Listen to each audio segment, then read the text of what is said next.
안녕하십니까. 라이브 정책 K2부 박지윤입니다. 정부가 오늘 부동산 시장 안정을 위한 주택 공급과 금융 지원 방안을 발표했습니다. 공급까지 걸리는 시차를 절반으로 줄이고 청년과 신혼부부에게는 핀셋 지원을 한다는 것인데요. 조금 전 발표한 8.13 부동산 대책 자세한 내용 정책 주요 행보에서 발빠르게 알아보겠습니다. 무더위에 휴가를 가고 싶지만 높은 물가 때문에 망설여지셨던 분들 주목하시기 바랍니다. 쓴 돈의 절반을 돌려주는 대한민국 반값 여행이 전국으로 확대되고 있습니다. 알뜰하게 떠나는 여행 노하우 K정책사용법에서 자세하게 소개해드리겠습니다. 라이브 정책 K2부 지금 바로 시작합니다.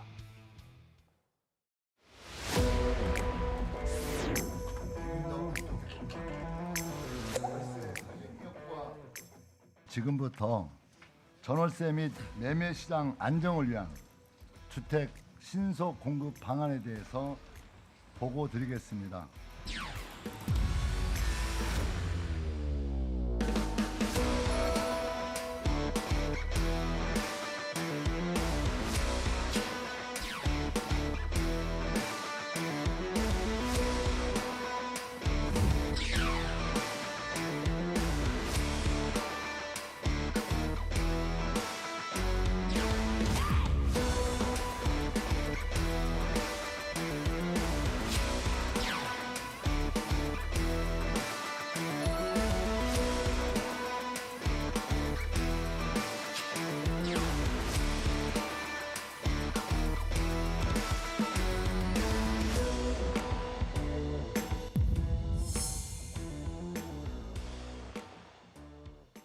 자, 지금부터는 이재명 대통령의 행보부터 주요 정책에 대해서 자세하게 짚어보는 정책 주요 행보, 정주행 시작해 보겠습니다.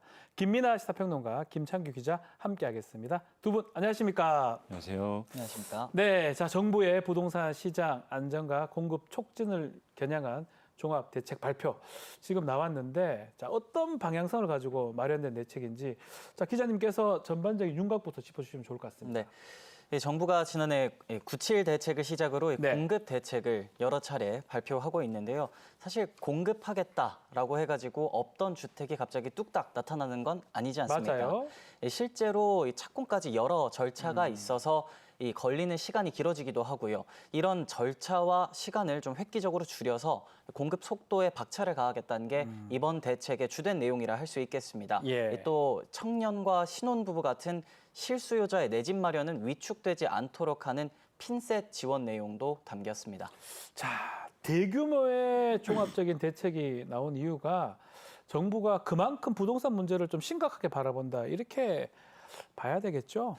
그렇죠. 최근에 이제 예. 이 언론 보도를 보더라도 부동산 문제에 대한 여러 가지 여론이 악화하고 있다. 안 좋죠. 그렇죠. 예. 이런 내용이 있는데다가 애초에 원래 이제 우리 이재명 정부가 시작할 때부터 이 공급을 통해서 부동산 시장을 안정시키겠다라는 목표와 네. 이러한 계획이 있었습니다. 다소 이제 그것이 이제 우리 국민들 보기에는 조금 늦어지고 있는 거 아니냐라는 우려도 있었을 텐데, 구체적으로 최근에 이제 세제 개편안 논의를 하면서 보유세 강화 요거를 이제 추진을 하면서 이 실거주와 비거주를 나눠서 이제 차등해서 이제 세제를 적용하는 부분에 대해서 예. 비거주하고 있는 이 집주인들이 그러면 내가 이제는 빨리 집에 들어가서 살아야 세금과 관련된 혜택을 좀 받겠다라고 생각을 해서, 그래서 이제 세입자들을 나가라고 하는 거 아니냐.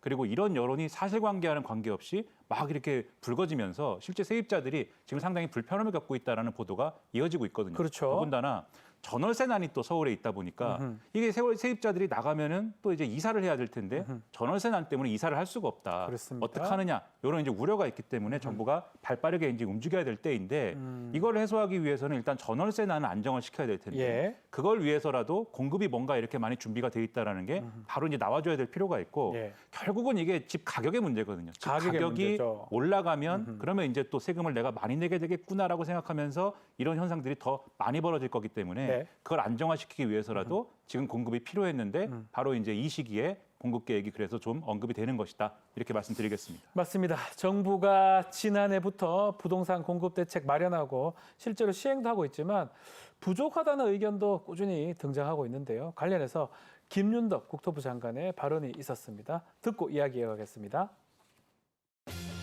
최근 아파트와 다세대, 연립 등 일반 주택 모두 매매, 전세, 월세 가격이 매우 크게 상승하고 있습니다. 이는 22년부터 지속된 착공 부진에 따라 입주 물량은 감소했지만 높은 경제 성장률과 유동성 등으로 주택 수요가 증가한 데서 기인한 것으로 판단됩니다. 주택 공급에는 장시간이 소요되어 수요와 시차가 존재하고 특히 주택 공급의 대부분을 차지하는 민간 부문과 일반 주택의 공급 회복이 더딘 점은 이러한 수급 불균형을 가중시키고 있습니다. 이로 인해 청년, 서민의 주거비 부담이 커지고 집값 상승에 따라 실수요자의 내 집 마련이 어려워진 상황입니다. 이에 정부는 전월세 시장과 매매 시장의 동반 안정을 위해 주택 신속 공급 방안을 마련했습니다. 정부가 이러한 상황 엄중하게 받아들이고 있는 게 느껴지는데요. 김창규 기자, 관련 내용을 좀 정리해 주시기 바랍니다.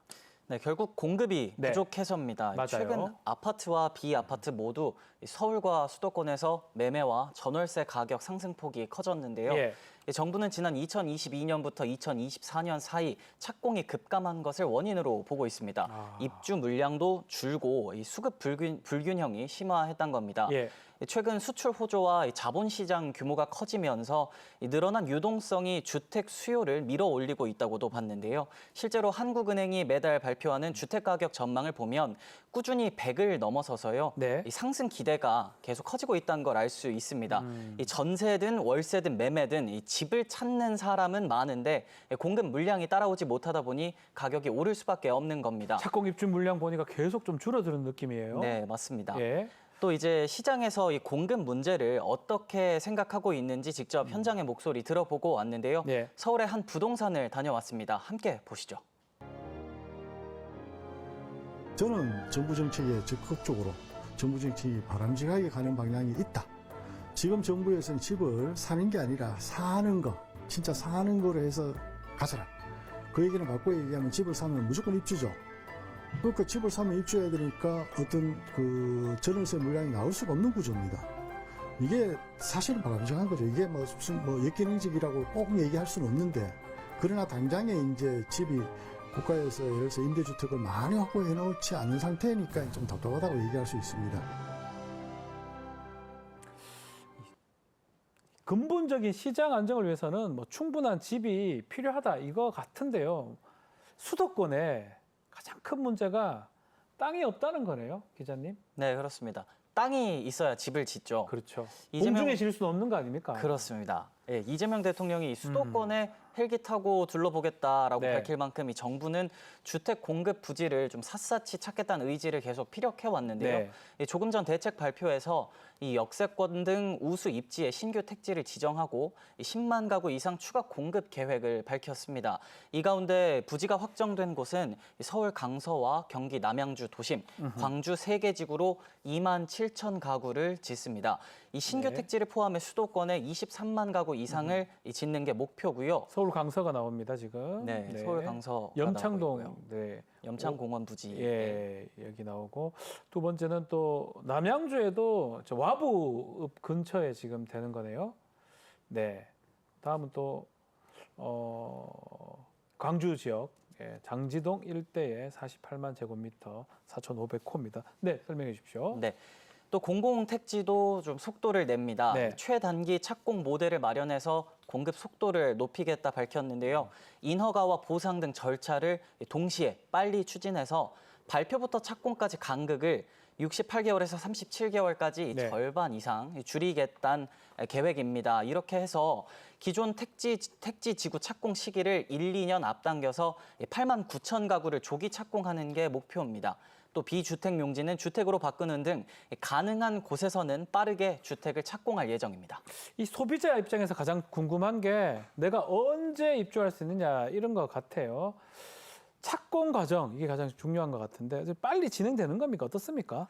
지금 이제 정부 발표대로 예. 하면은 그 착공에 들어가는 일정 자체는 이제 단축하는 걸로 그거는 지금 빨리 할 수 있다. 그렇죠. 말씀하신 예. 대로 60 몇 개월 걸리는 걸 37개월 만에 할 수 있도록 여러 가지 제도적 지원을 하고 환경 개선하는 건데 문제는 이제 착공에 들어갔다고 해서 바로 거기 들어가 살 수가 없지 않습니까? 착공한다고 되는 게 아니에요. 그렇죠. 아파트 짓고 완공해야죠, 있는데. 완공. 가끔 지나가다가 짓고 있는 아파트에 뭐 들어가 살고 싶을 때도 있습니다. 아, 그렇습니까? 네, 아직 네. 덜 지어졌는데 네. 근데 이제 그런 마음이 들 때는 있지만 네. 그럴 수는 없는 살면 거잖아요. 안 되죠. 그렇죠. 네, 그래서 이제 거기서는. 준공이 끝나고 그 다음에 이제 좀 입주가 진행이 돼야 될 텐데 이 기간을 단축하는 거는 또 별도의 이제 해법이 좀 필요한 것 같아요. 네. 지금 이 기간에 관련돼서는 건설사들의 이제 어떤 이 종합적인 어떤 판단이나 이런 것들이 가능한 부분도 있어야 되고 또 사업성이나 이런 게 얼마나 이제 꾸준하게 보장이 되느냐. 물론 서울의 경우에는 이게 당연히 뭐 이게 문제가 될 일은 없는데 네. 이게 사업성이 쭉 보장되느냐. 그다음에 요거를 얼마나 이제 정부가 뒷받침해 줄 수 있도록 여러 가지 지원책을 펴느냐. 여기에 달려 있거든요. 네. 그래서 이거 매끄럽게 될 수 있도록 아마도 요게 지금은 이제 어디에 지을 수 있다라는 계획이 나온 거니까 이후에 아마 뒤따르는 계획에서 좀 이게 입주가 가능한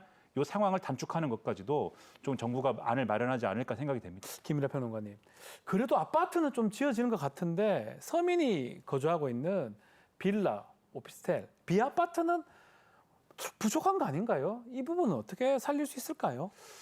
그 비아파트. 부족하죠. 네. 예. 그래서 비아파트라고 부르는 게 방금 말씀하셨듯이 빌라, 다세대 주택, 다가구 오피스텔 주택, 뭐 그다음에 이런 거. 주거용 오피스텔 예. 뭐 이런 건데 저도 뭐 실제로 지금 주거용 오피스텔의 전세살이를 하고 있습니다만 아, 본인이 직접 그렇죠. 네. 네. 근데 제가 뭐 그걸 산 건 아니기 때문에 네. 뭐 그렇죠. 뭐 전세살이를 합니다. 네, 전세로요. 근데 이제 그런 부분과 관련돼서 네. 이 지금까지 이제 이 아파트의 경우에는 네. 그래도 수요가 많고 사람들이 이제 아파트를 구매하겠다라는 어떤 그런 부분들이 크기 때문에 네. 지금까지는 아파트 착공 물량이나 이런 거는 그래도 어느 정도 그 모자란 부분이 많이 있지만 그래도 어느 정도는 이제 공급이 되어 온 부분들이 있습니다. 그런데 말씀하셨듯이 비아파트의 경우에는 수익성이라든가 이런 부분이 충족이 안 되기 때문에 그래서인지 모르겠으나 어쨌든 공급이 좀 덜 된 측면들이 있어요. 그러면 여기서 뭘 해결해 줘야 되냐면 아파트의 경우에는 대형 건설사들이 그래서 시행사도 크고 이래가지고 이 대단위로 하기 때문에 이런 걱정이 없는데 이 지금 말씀드린 비아파트들의 경우에는 작은 건설사 또는 뭐 시행사들이 하기 때문에 대출이나 이런 거에 대한 영향 굉장히 많이 받습니다. 아, 대출이요. 그리고 그렇죠. 그리고 사업성을 또 보장해줘야 되는 어떤 폭이 일반적인 아파트 단지보다 훨씬 또 이게 이 중소형 그리고 소형 건설사들 입장에서는 커야 되거든요. 예. 또 건축주 입장에서도 얼마나 내가 이걸 통해서 임대 수익이나 이런 걸 거둘 수 있는 것이냐 관심사이기 때문에 그러면 지원을 요 대출과 관련돼서 요 어떤 금융적인 지원을 해줘야 될 필요가 있을 거고요. 그다음에 또 이 건설사들 또는 이제 건축주의 수익성을 좀 담보해주기 위해서 여러 가지 규제 완화라든가 이런 것들을 해줄 필요가 있는데 지금 네. 정부 안에 보면은 그런 대목들이 포함이 돼 있습니다. 그래서 아. 금융 지원을 해주고 그다음에 지금 여러 가지 규제가 있잖아요. 예를 들면 일조량 규제라든지 그렇죠. 층수라든지 이런 규제들이 있기 때문에 이런 거를 좀 완화해가지고 비아파트 물량도 이 좀 이제 앞으로 나올 수 있게 하겠다. 왜냐하면 청년들이나 이런 세대들 같은 경우에는 처음부터 이제 고가의 아파트를 들어갈 수 없단 말이에요. 네. 그래서 빌라라든가 뭐 이런 데를 가야 되는데 지금 그게 모자라니까 더 문제가 심화되는 전월세난이 심화되는 측면도 있는 거거든요. 네. 그래서 말씀하신 대로 굉장히 중요한 포인트인데 이번에 정부 대책이 얼마나 이제 그 효과를 발휘하는지를 또 지켜봐야 될 것 같습니다. 아무리 신속하게 공급하려고 해도 이 돈이 돌지 않으면 제대로 하기가 어렵습니다. 자, 오늘 금융위에서 자금 관련 발표가 됐는데 규모가 상당히 늘었다면서요. 네, 맞습니다. 이 주택 공급을 앞당길 수 네. 있도록 이 금융 지원을 대폭 늘립니다. 이 부동산 프로젝트 파이낸싱 PF 들어보셨죠? PF죠, PF. 예. 이 PF 사업 보증을 확대하는데요. 공적 보증 공급 규모를 47조 8천억 원 이상으로 2배 넘게 늘립니다. 특히 이 착공 예정 물량이 가장 적은 내년에 네. 33조 원을 집중 공급하고요. 이 보증 수수료 인하 조치도 연장합니다. 내년 12월까지 이 보증 수수료의 30%를 깎아주는데 이 보증 승인 시점에서 착공까지 보통 이제 3개월에서 6개월 정도가 걸리거든요. 근데 이 3개월 안에 착공할 경우 여기서 10%를 더 인하해주기로 했습니다. 네. 공급 속도를 더 높이겠다 이런 의미로 보이고요. 제도 개선도 함께 추진합니다. 이 주거 사업장에 한해 PF 자기 자본 비율 규제를 2년 유예해서 이 주택 공급에 속도를 냅니다. 네. 또 12억 원을 넘는 고가 주택과 이 오피스텔 등 준주택이 70% 이상 섞여 있는 사업장도 보증 대상에 포함해서요. 좀 더 속도를 내겠다고 밝혔습니다. 네, 자, 수요자들 이야기도 좀 짚어봐야 됩니다. 먼저 만만치 않은 집값 때문에 청년들의 부담이 점점 힘들어지고 또 부담이 다양해지고 있는 것 같아요. 네, 어떻습니까? 맞습니다. 예, 아무래도 제 또래 주변인들 얘기를 듣거나 아니면 네. 온라인 커뮤니티만 좀 살펴보더라도요. 내 집 마련은 좀 어려울 것 같다라든지 좀 과장해서는 반쯤 포기한 것 같은 분들을 포기한 예, 분들도 있죠. 그렇게 좀 진짜로. 살펴볼 수 있습니다. 예. 실제로 그만큼 집값이 비싸다는 건데 제가 실제로 거리로 나가서 청년들이 겪는 이 주거 문제 어떻게 생각하고 있는지 얘기를 들어봤습니다. 함께 보시죠. 부모님 지원이 있으면 뭐 할 수 있는데 혼자서 하기에는 많이 힘들어진 것 같아요. 저는 신혼부부 대책을 많이 보는 편인데 신혼부부 대책 중에 이렇게 바뀌는 것들 중에서도 와닿는 게 없어서 그쪽으로 좀 개선이 된다면 내 집 마련을 꿈꿔볼 수 있지 않을까. 야, 이 혼자서도 둘이서도 내 집 마련 쉽지가 않습니다. 어떻게 해야 됩니까? 일단 청년들이 내 집 마련을 꿈꿀 수 있는 방법 기자님 소개 좀 해주십시오. 네. 아까 앞서 말씀드렸는데 예. 핀셋 지원이 포함됐다고 말씀드렸잖아요. 이 청년층은 핀셋 지원합니다. 이른바 청년 주거 지원 3종 세트를 신규 출시하는데요. 3종 세트. 네, 세 가지 방안이 마련됐습니다. 이 4억 원 이하 비아파트, 그러니까 오피스텔 같은 경우죠. 네. 이걸 월세 가격 수준으로 매매할 수 있는 이 길이 열립니다.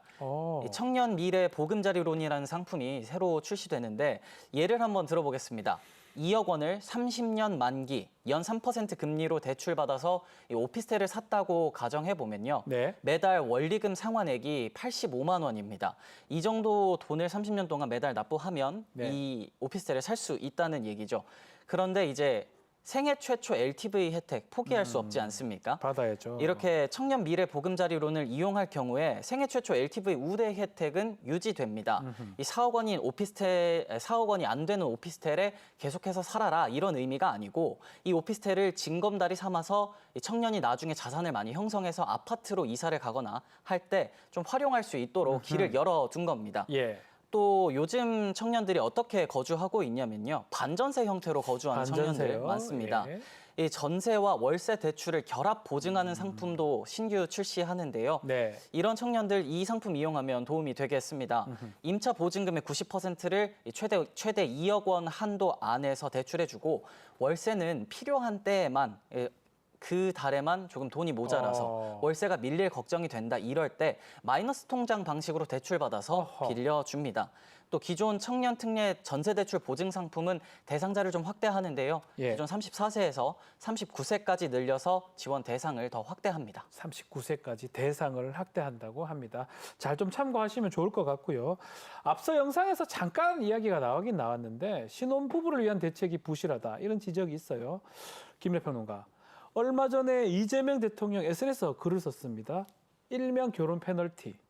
이게 결혼하면 오히려 내 집 마련이 방해된다. 이렇게 지적을 하셨더라고요. 그렇죠. 뭐 상식적으로는 뭐 두 사람이 결혼을 하면 그러니까요. 뭔가 소득도 많아지고 재산도 이제 늘어날 테니까 내 집 마련이 좀 쉬워져야 되는 거 아니냐. 예. 근데 어느 정도 재산이 있고 소득이 괜찮은 사람들은 그럴 겁니다, 실제로. 근데 문제는 애매한 경우에 그렇죠. 그리고 그러한 소득이 이제 기준에 못 미치는 경우거든요. 예를 들면은 지금 이제 뭐 보금자리론 같은 경우에 일반 무주택자에게 연소득 7천만 원 이하 기준이 적용되고 신혼부부의 경우에는 부부 합산 8,500만 원 이하 기준이 적용되는데 네. 그러면 예를 들어서 연소득이 5천만 원인 두 사람이 미혼 상태일 때는 여기 해당이 됩니다. 그래서 지원을 5천, 받을 수가 있어요. 5천이니까 그렇죠. 되는데. 근데 두 사람이 합치면 합쳤다. 그러면 1억이 되지 않습니까? 1억이 돼야 되는데. 근데 이제 신혼부부의 경우에는 방금 말씀드렸다시피 부부 합산 8,500만 원이 기준이기 이상합니다. 때문에 그럼 예. 이 지원을 못 받게 되는 거죠. 그러니까요. 그러니까 두 사람이 합치면은 기준이 2배가 돼야 되는데 네. 2배가 되지 않기 때문에 그러니까 이런 것들이 있기 때문에 이제 여러모로 아니 그러면은 지금 출산율도 그렇고 여러 가지로 이제 좀 결혼을 더 많이 해야 된다. 아이들도 많이 낳아야 된다. 이렇게 정부가 좀 추진하고 있는 그런 과정인데 네. 이런 제도가 걸림돌이 되어서 결혼을 뭐 안 하기까지는 않겠지만 망설이게 되고 어려움을 겪는다면 그럼 그건 또 문제 아니냐. 또 부동산 시장에도 부정적인 영향을 주기 때문에 그러니까요. 이런 부분에 대해서 개선이 필요하다. 이런 이제 얘기를 하는 거죠. 이게 결혼 페널티 대통령이 지적했던 부분인데 실제로도 우리 주변에 이런 얘기 합니까? 뭐하러 결혼해? 손해 보는데 이런 분들이 있죠. 뭐 결혼을 손해 보는데 안 한다 이런 친구들도 네. 있지만 제 또래들이 한창 이제 결혼 정년기거든요. 아, 예, 그렇습니다. 동안이인데요. 아, 그렇군요. 네, 실제로 뭐 주변에 결혼을 했거나 네. 결혼을 앞둔 친구들 얘기를 들어보면 뭐 결혼 시근해도 혼인 신고는 3년은 미뤄야 하지 않겠냐 네. 이런 이야기를 하거든요. 실제로 그만큼 이 신혼부부에게는 통용되는 어떤 암묵적인 규칙으로 자리 잡았다고 볼 수 있을 것 같습니다. 예. 어떻게 우리 김민하 평론가 주위에도 좀 그런 친구들 아니면 지인들이 좀 있을까요? 제 나이 때 제 주변에 이제 신혼이라고 하면 그건 약간 의미가 다를 것이고 아, 네, 좀 다른 신혼이겠죠. 다른 그거는. 신혼. 네, 네. 이 아마 이 정책의 이제 대상이 아닐 수 요 있는 정책하고 관계없는 신혼이 많을 네, 것이다. 그러한 네. 신혼이거나 아니면 예. 그 전 단계를 뭐 고민하거나 뭐 예. 그런 사람들이기 때문에 네. 제 주변에 지금 이 시점에 이제 이런 얘기들을 하는 사람은 많이 없고요. 예. 다만 이제 저 말고 저보다 이제 좀 젊은 세대들 젊은 있지 분들, 않습니까? 그리고 예. 제 윗세대 중에 이제 네. 자식들이 결혼하는 분들이 있거든요. 맞아요, 맞아요. 그 변호사님도 혹시 모릅니다. 조금 지나면은 아들이 이제 군대 제대하면 결혼할 수도 있겠죠. 그렇죠. 어떤 일이 일어나느냐에 따라서 그럴 경우에 상당히 이런 문제가 실제로 고민이 되고 그런 예. 부모 입장에서도 이걸 어떻게 해야 되는지 내가 능력이 있어서 다 이렇게 집도 마련해주고 모든 자산을 대해줄 수 있으면은 그러면 상관이 없는데 네. 그렇지 않은 경우에 마음이 찢어지지 않겠습니까? 맞습니다. 그래서 이런 부분들은 꼭 개선이 돼야 되지 않는가 생각을 합니다. 김창규 기자님, 이런 부분 어떻게 바꿔주겠다는 겁니까? 그러면? 앞서 계속 이야기 예. 나왔던 게 정책 대출 관련 이야기잖아요. 이게 가장 대표적인 결혼 페널티로 지적이 되어 왔는데 이 혼자 살 때 대출 받을 수 있었던 게 혼인 신고를 하니까 막히는 경우가 생겼기 이게 때문이거든요. 문제예요. 네. 혼자는 되는데 그렇습니다. 결혼하니까 안 돼요. 그런데 이 대출 심사 때 보는 소득 기준을 아, 좀 바꿉니다. 예. 1인 가구 기준으로 이 정책 대출 받을 때 이 버팀목은 5천만 원, 디딤돌은 6천만 원, 보금자리로는 7천만 원이거든요. 네. 근데 이 신혼부부가 디딤돌 대출을 받아서 내 집 마련을 하려고 하는데 둘이 각각 연소득이 6천만 원이라고 이 가정을 해보면요. 지금은 이 둘의 소득을 합산해서 심사하니까 8,500만 원을 넘어서 안 됩니다. 6천, 네. 6천이니까 더하면 1억 2천이잖아요. 그런데 앞으로는 부부 중 한 명이라도 일반 소득 기준을 충족하면 대출을 허용할 수 있도록 소득 요건을 합리화합니다. 그러니까 한 명의 소득만 보겠다는 거죠. 예. 이렇기 때문에 이 결혼 페널티가 조금은 줄어들 것으로 보입니다. 네. 자, 청년 신혼부부 외에도 실수요자가 좀 눈여겨봐야 할 자금 지원책들 김창규 기자가 간단하게 좀 정리 좀 해주십시오. 네. 먼저 이주비 대출을 한번 살펴봐야 할 것 같습니다. LTV는 40%로 유지됩니다. 하지만 이 산정 방식이 조금 달라지는데요. 지금은 이 정비 사업이 진행되기 전에 그 토지와 주택의 가치를 기준으로 LTV를 산정합니다.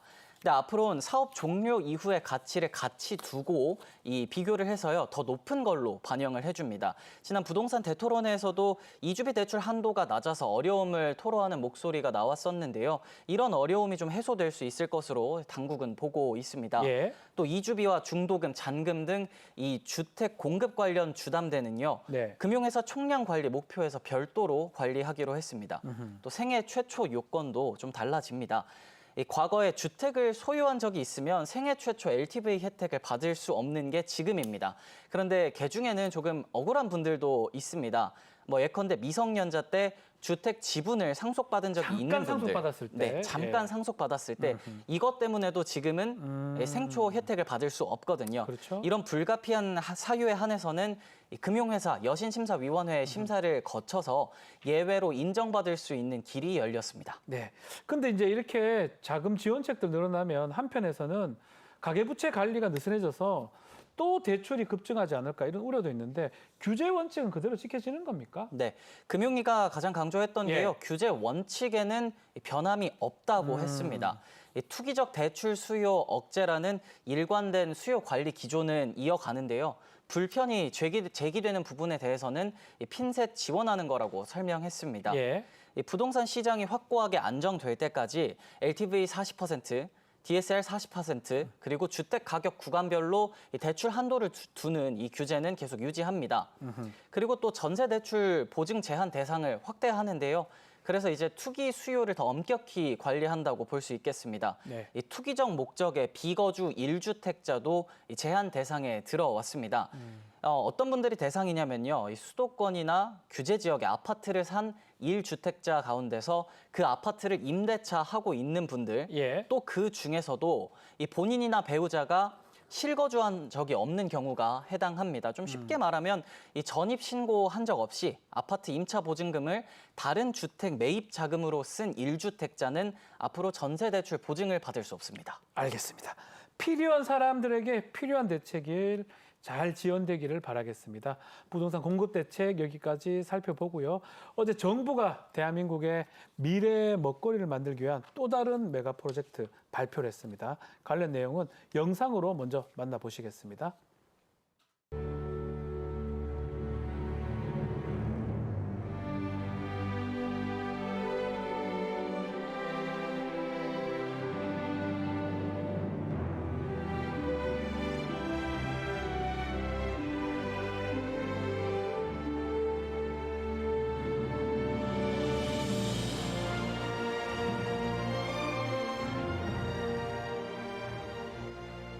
우리가 무한한 기회를 누리는 선도자가 될 것인지 또는 도태의 위험에 언제나 노출되어 있는 추격자가 될 것인지는 우리의 선택에 달려 있습니다.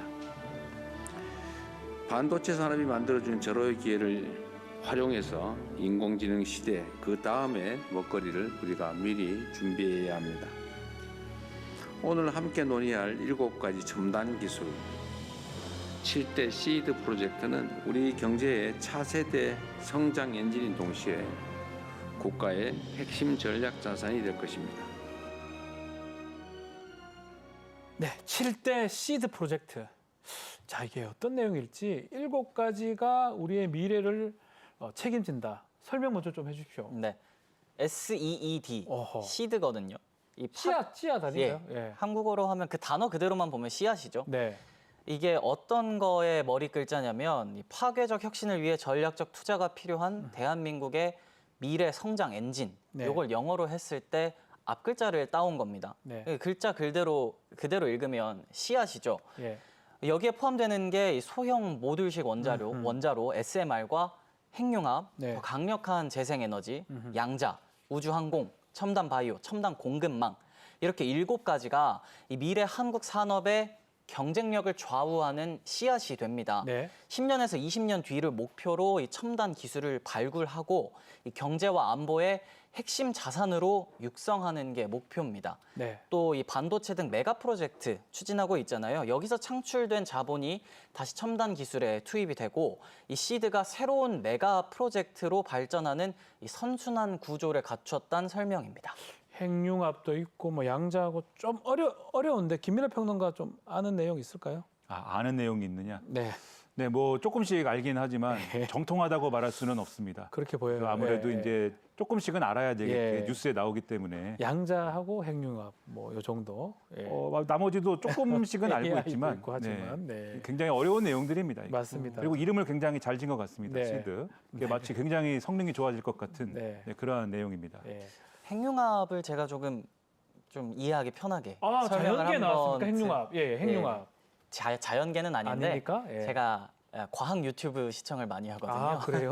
TV, 네. 유튜브. 예. 핵융합이 사실 단어만으로는 체감이 잘 안 되시죠. 이 가장 쉬운 게 태양을 떠올리시면 될 것 같아요. 이 태양이 뜨겁고 밝게 타오를 수 있는 이유가 바로 핵융합입니다. 이 수소가 헬륨으로 융합하면서 막대한 에너지를 방출하기 때문에 그렇게 번쩍번쩍 빛날 수 있는 건데요. 이 만약에 이 땅 위에 미니 태양이 있다면 어떨까요? 땅에 미니 태양이 있으면 뜨거울 것 같은데요? 대신 이제 뜨거운 건 빼고 이걸 에너지원으로 활용하겠다는 게 이 핵융합 발전이거든요. 바로 쓸 수 있군요. 네, 그렇습니다. 또 이게 가성비가 네. 좋은 게 핵융합 연료 1g으로 석유 8톤에 해당하는 에너지를 낼 수 있다고 하니까 좀 아하. 어마어마한 것 같습니다. 예. 앞으로 AI 발전에 따라서 전력 수요도 막대하게 늘어날 텐데 좀 가장 필요한 이 기술이 아닌가 생각됩니다. 전력이 많이 필요한 건 사실인 것 같아요. 그래서 제2의 반도체가 될 만한 산업, 핵융합 말고 김민하 평론가는 뭐가 될 거라 봅니까? 이제 저는 과학 유튜브를 평소에 이제 시청은 하지 않지만, 네.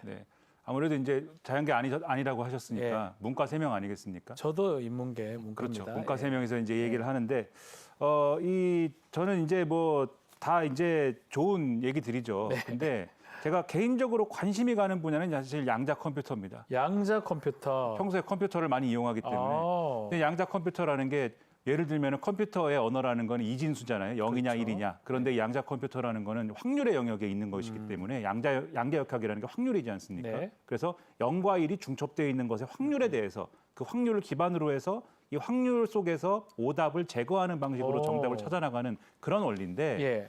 이게 그러면 그렇게 했을 경우에 앞으로 필요한 미시세계에 대한 연구라든가 그다음에 이 다른 바이오 연구라든가 이런 데 큰 어떤 전환점이 될 수 있는 그러한 이제 분야이기 때문에 양자 컴퓨터 기대된다라는 생각을 하지만 이게 근데 현실화되기까지가 물론 이제 일부 현실화된 부분이 있습니다만 이 상용화 되고 막 이렇게 범용적으로 쓰기까지는 상당히 시간이 많이 걸릴 것 같아요. 그래서 한국의 입장에서 지금 기대되는 것은 무엇이냐라고 할 때는 제가 볼 때는 첨단 바이오 영역하고 바이오하고 왜냐하면 이 부분은 이제 예. 우리가 좀 기반이 있습니다. 이미. 지금도 좀 그렇죠. 하고 있고요. 기반이 있기 예. 때문에 이걸 발전시켜 나가면 되는 거고 또 첨단 바이오 발전시킬 때 AI의 역할이 상당히 필요할 겁니다. 그래서 우리 또 AI에 또 나름대로의 이제 전문성을 집중하는 네. 그런 일들을 하고 있지 않습니까? 그래서 이런 부분이 이제 중요할 것 같고 특히 또 SMR 같은 경우도 네. 이게 소형 모듈 원자로인데 지금까지 이제 그 원전의 어떤 위험성이라든가 이런 것들은 어느 정도 제거한 모델이다라고 이제 그런 주장을 하면서 개발을 하는 거거든요. 네. 이것도 지금 우리 정부가 세운 계획에 상당히 현실화시키는 방향으로 가도록 예산이나 이런 게 잡혀 있어요. 네. 그래서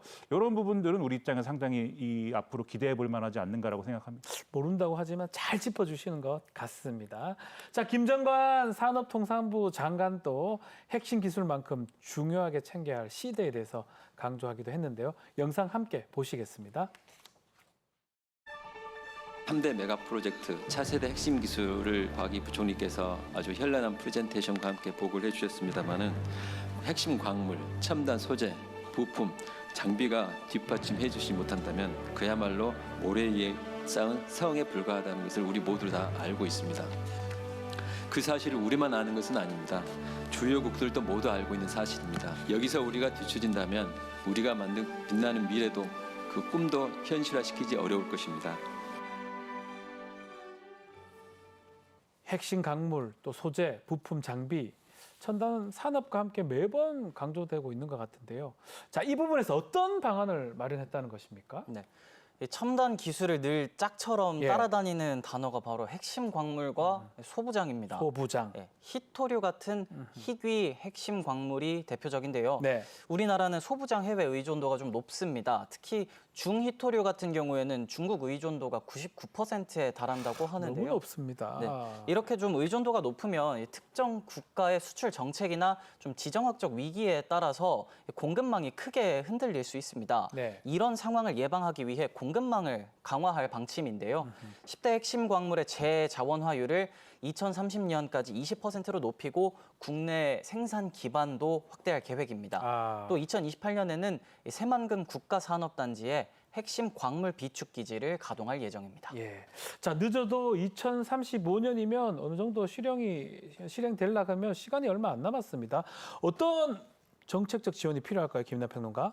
그러니까 이게 시드라는 게 예. 예를 들면 지금 3대 메가 프로젝트 같은 경우에는 당장 이제 뭔가를 만들어내야 하는 그렇죠. 그러한 사업이라고 한다면 이거는 말씀하신 대로 10년, 20년 내다보고 이제 대한민국의 어떤 기초적인 것들을 쌓아 나가야 되는 예. 그러한 이제 범위 내에 있는 사업들이거든요. 그러면은 이게 아무래도 뭐 대통령 임기라는 것은 이제 5년이지 않습니까? 그럼 무엇보다도 이 어쨌든 간에 다음 정부에서도 이것에 대해서 바톤을 넘겨받아서 계속해서 추진해 갈 수 있도록 장기 계획에 해당하는 로드맵이라든가 그것에 대한 여러 가지 관료 조직과 그다음에 정치권까지 포함하는 그런 합의들이 좀 필요할 거예요. 네. 그래서 이런 합의를 만들기 위한 이제 여러 가지 노력들이 필요할 것 같고 그래서 이제 지금 이제 정부가 일단은 내다보는 것은 이 과기장관 회의를 통한 프로젝트별 세부 로드맵 및 추진 영역을 계속 점검을 하고 부총리 중심으로 민간 합동의 가칭 미래개척 추진단을 구성해서 추진을 한다. 그러니까 네. 이런 것들을 진행을 해야 장기적으로 안정적으로 지속성 있게 추진이 되는 거니까 네. 이런 기구를 수립을 한다는 거고요. 그다음에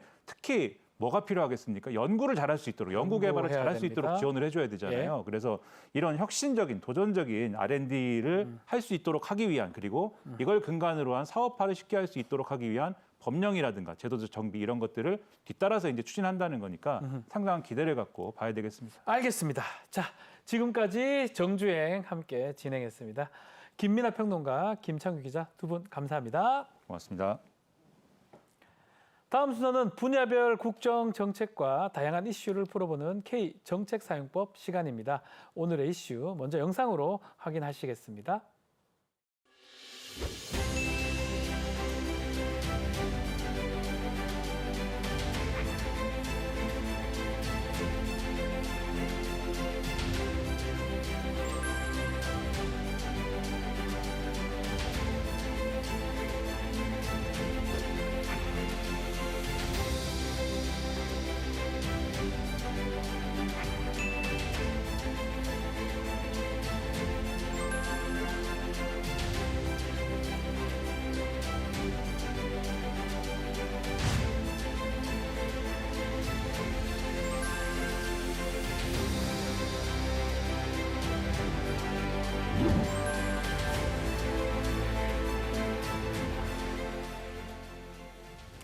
경비는 반으로 줄이고 관광객은 2배로 늘리는 지역사랑 휴가 지원 사업에 대해서 K정책사용법에서 자세하게 알아보겠습니다. 매일경제신문 신익수 기자 함께하겠습니다. 안녕하십니까? 네, 반갑습니다. 네.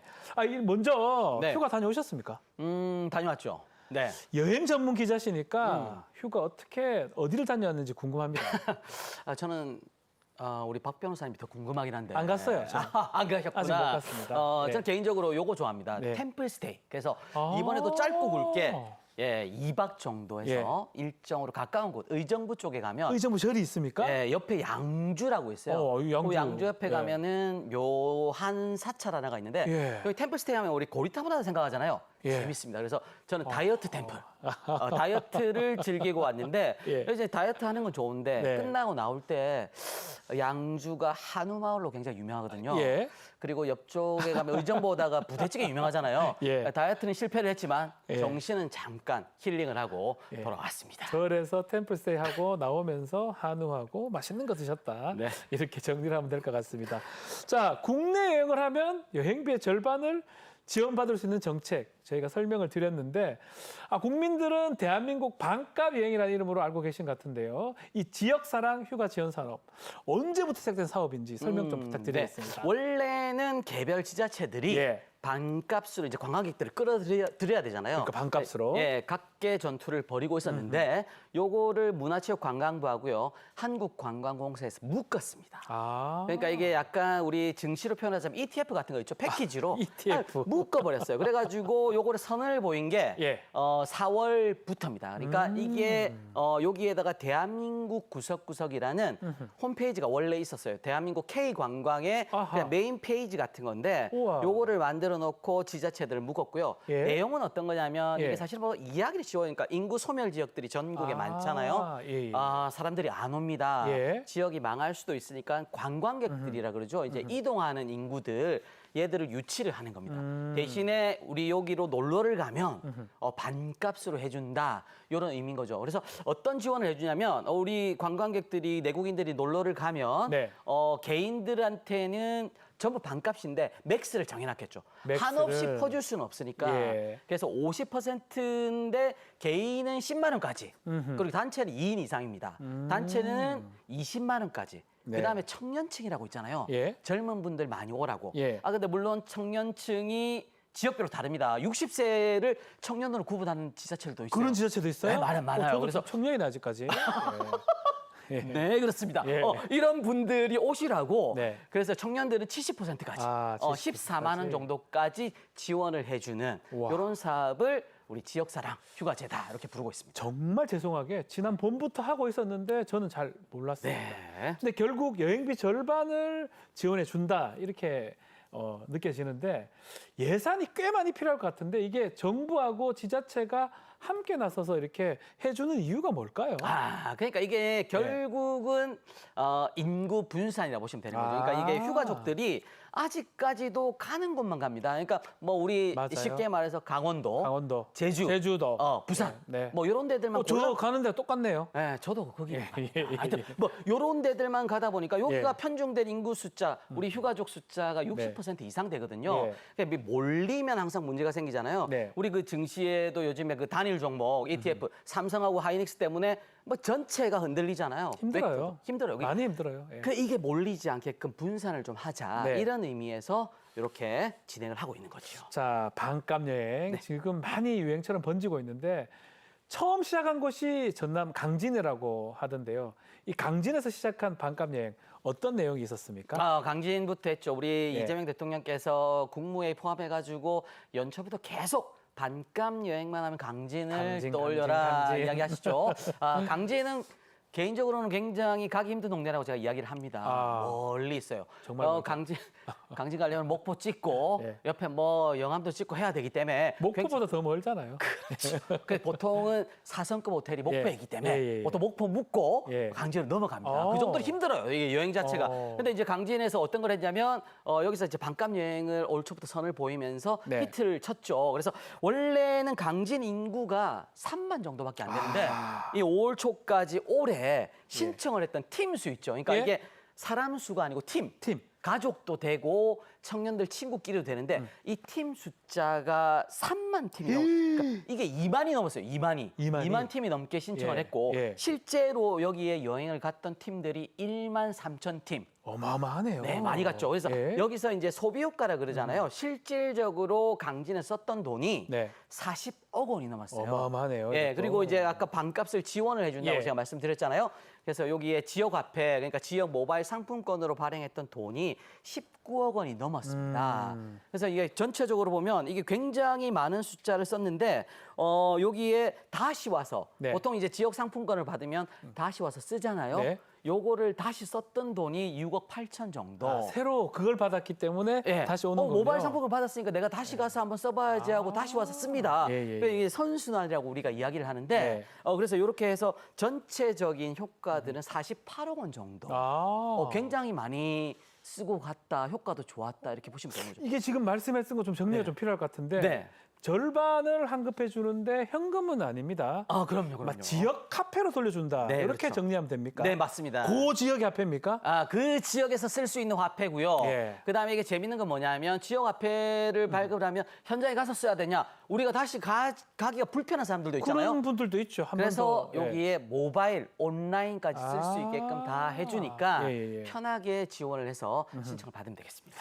뭐 솔직히 여행객 입장에서는 현금으로 이제 받는 게 아마 더 좋을 것 같긴 한데, 근데 지금 말씀하신 것처럼 지자체 입장에서 이게 주민들한테 도움이 되니까 그래서 지역화폐로 하는 거겠네요. 그럼요. 그 온라인에 한다는 거는 그 지역을 그거를 온라인으로 구매하거나 할 수 있다는 그렇죠. 겁니까? 그 지역에 가면 그 지역을 구매한다는 의미가 어떤 거냐면 네. 각각 지역별로 상품 몰들을 운영을 하고 있습니다. 네. 특산품들이 있으면 특산품 몰들, 예컨대 경남몰, 그다음에 뭐 강진몰 같은 거를 만들어 놨어요. 예. 그러면 우리는 아까 지역 화폐 받은 것들 있죠? 네. 그 쿠폰 번호를 입력을 하고 거기에 특산품들을 온라인이나 모바일로 주문을 해서 네. 쓸 수 있게끔 만들어서 선순환 효과를 만들어내는 거죠. 이야. 예.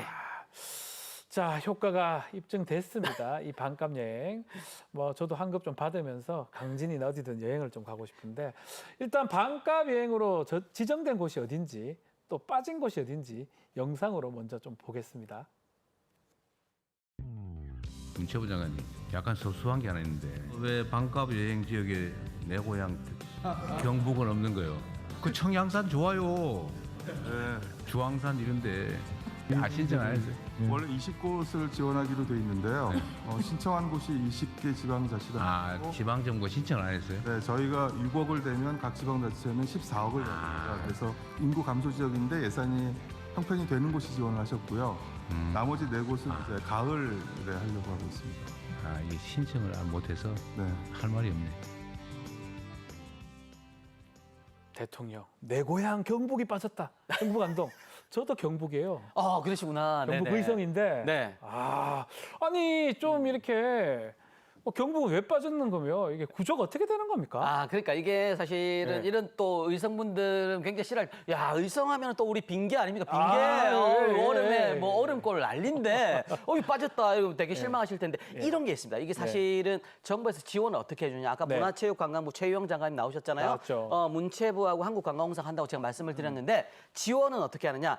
지자체 예산이 있고요. 정부가 지원하는 예산이 있는데 네. 요 비중이 3대 7입니다. 그러니까 지자체가 7을 부담을 해줘야 돼요. 지자체가 예산이 있어야 되네요. 그럼요. 기본적으로 예산을 깔고 가야 되기 때문에 어쩔 수 없이 지자체 중에 요즘에 힘든 곳들이 많잖아요. 그래서 예. 이거 심사 과정을 거치는데 지자체 예산이 조금 부족하거나 아니면 조달 과정에서 무언가 불편함이 있다. 이런 지자체들은 탈락을 시키고 있습니다. 지금 보니까 네. 그래서 경북하고 충남이 좀 빠진 것 같은데, 네. 자 일단 상반기에 반값 여행으로 지정된 곳 네. 작가님 좀 소개해 주십시오. 어디입니까? 그러니까 이게 제가 기본적으로는 네. 인구 소멸 지역이라고 말씀을 드렸고요.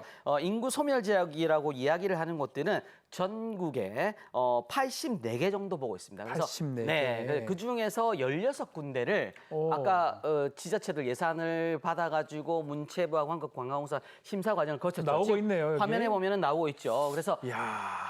저 지도를 볼 수 있는 곳들이 보면 예. 대한민국 구석구석 저기에 보면 되는데 저기 보면 뭐 신청 중, 신청 접수 중 마감 이렇게 뜨고 있죠. 예. 저거는 대한민국 구석구석 사이트에 들어가면 저렇게 이제 마감된 들 이미 신청을 받아서 마감된 곳들 네. 그다음에 저렇게 신청 중인 곳들 저렇게 지역들을 전국적으로 확인할 수 있고요. 대부분 다 16곳들은 전국에서 인구 소멸 지역이다 보시면 그러네요. 예, 이렇게 해서 16곳이다. 아. 이렇게 판단을 하고 네. 잘 보고 우리 지역 근처에 있는 곳들을 골라서 지원을 해보시면 되겠습니다. 전남하고 경남이 좀 많은 것 네, 같습니다. 맞습니다. 강원하고. 맞습니다. 네. 자, 지금 하반기 지역사랑 휴가 지원 산업 문체부하고 관광공사에서 공모를 하고 있는데 네. 지금까지 이제 지정이 안 됐다고 하더라도 지금 신청을 하면 또 경북이나 충남도 좀 가능한 겁니까? 아, 그럼요. 열심히 다들 지원들을 하고 있고요. 네. 지금 심사를 신청한 곳들은 개별적으로 이제 홍보를 하고 있습니다. 지자체들이 우리가 신청을 했으니까 반값 여행을 준비를 해라. 오. 이렇게 신청을 하고 있는데 이제 요 신청한 그 지역들이 충남 같은 경우 빠졌던 곳인데 태안하고 서천. 태안 좋아요, 서천 좋아요. 너무 좋죠. 서천 예. 뭐 한산, 모시 뭐 이런 것들 아닙니까? 어마어마하죠. 그다음에 경남 가면은 고성, 이 고성도 공룡의 좋고. 동네, 네. 그다음에 산청이라고 그 지리산 자락에 알죠. 터 좋은 곳, 네. 그다음에 경북 영천까지 해가지고 네. 경북에 있습니다. 영천 예. 이런 데들이 하반기 공모 신청을 해놨고요. 네. 발표는 언제 하느냐? 8월 말에. 곧 발표하네요, 그러면. 네, 8월 말에 발표 준비를 하고 있고 예. 16곳이라고 제가 말씀드렸잖아요. 지금 선정된 곳이 네. 그다음에 4곳이 선정이 추가로 될지 5곳이 될지 모르는데 8월 말에 공식적으로 발표를 하게 되어 있습니다. 네. 자, 그렇다면 이 새로 지정된 지역 중에 우리 신익수 기자님이 추천하는 곳은 어딘지 네. 궁금한데 풀 코스로 한번 계획표를 좀 짜주시면 저도 한번 가보겠습니다. 알겠습니다. 그러면 예. 저는 신청한 곳 중에 네. 지금 가야 되는 곳이 있습니다. 가을에 바로 가을 초입에 가야 되는 곳이 있는데 어디죠? 충남 서천. 서천! 예, 아까 제가 모시 네. 말씀드렸는데 네. 서천은 지금 가야 되는 이유 꼭 있습니다. 다음 주부터 예. 여기 홍원항이라고 있는데 홍원항? 여기서 22일부터 9월 6일까지 예. 그거입니다. 가을에 하면은 생선 중에 생각나는 거. 가을 전어. 야, 전어. 네. 그다음에 꽃게. 축제, 꽃게 축제 있죠. 있죠. 예. 그래서 가을 전어 꽃게 대하를 3대 천왕이라고 오. 부르는데 전어 꽃게 축제가 홍원항에서 열립니다. 예. 그래서 여기서 꽃게 이게 가장 하이라이트가 지금 화면에 나오죠. 예. 저 맨손 전어 잡기 있어요. 재밌겠네요. 저런 것들. 근데 이게 또 꿀팁이 있는데 예. 전어를 못 잡아요. 너무 빠르거든요. 예. 그 잘 잡는 선출이라고 예. 선수 출신들 아저씨가 있어요. 뭐 전어를 잘 잡는 선수가 선수들이 있어요. 그분들 옆에 가만히 눈물 흘리는 척 불쌍한 표정 짓고 하나씩 있으면 주십니다. 줍니다.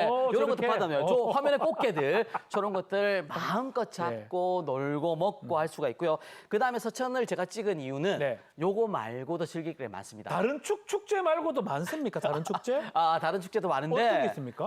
기본적으로는 네. 여기에 모시 축제가 원래 열려요. 어. 지금 이제 끝났는데 예. 모시는 원래 우리가 옷으로 생각을 하잖아요. 그렇죠. 근데 여기에 모시가 먹거리로 끝내줍니다. 그래서 우와. 여기 가시면은 모시가 그 라떼, 예. 그다음에 모시로 송편, 모시를 먹어요?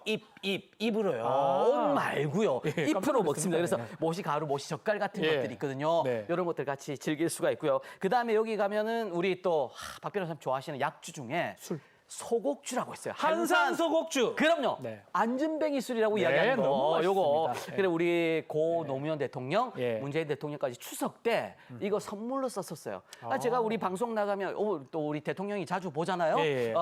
올 가을 추석 때도 아마 대통령 선물로 쓰지 않을까 소곡주. 한산 소곡주. 네. 너무 좋은데요. 쌀을 발효해서 만든 달짝지근한 술인데 예. 안전뱅이 술이라 부르는 네. 거. 요거 드시고 나오시면 자, 되겠습니다. 서천 얘기 좀 했는데 네. 이 여행 전문 기자 오셨으니까 네.